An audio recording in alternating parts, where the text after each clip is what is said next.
But to say that games like this are meaningless, you tell the Canadian players that it's meaningless. You go tell Matthew and Brady Tkachuk that it's meaningless.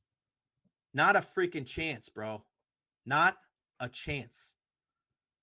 This game means, I mean, what about the guys that'll never play in the Stanley Cup final? Right? For Matthew Tkachuk, yeah, okay, he just won a cup last year, won games. What about his brother? His brother's never even made it to the playoffs. This is the biggest game that he's ever played in his entire life. You're telling me that's meaningless? Guys that have never made it to the Stanley Cup final, that may never make it to the Stanley Cup final. This may be the biggest game that they ever play in. What are you talking about meaningless?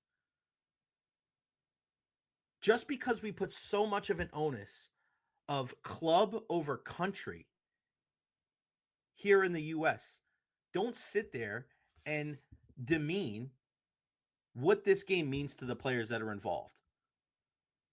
What a tone-deaf statement. Are you kidding me? Saturday night, I was at a party, and any other night, we'd be watching the NBA. The TV probably wouldn't even be on. But everybody was locked in to US and Canada. Everybody was freaking out. Go check social media.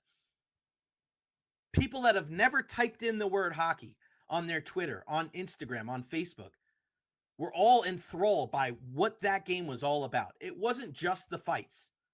That set the tone, but it was 60 minutes of guys leaving it all out there and playing for the crest on the front of their jersey and not the name on the back. We should probably have a little bit more of that when it comes to sports, when it comes to life. People giving more for something bigger than themselves. So to sit here and use an example of a freak accident, of a celebration, to demean what these guys are doing on the ice, not meaningless. Not a chance.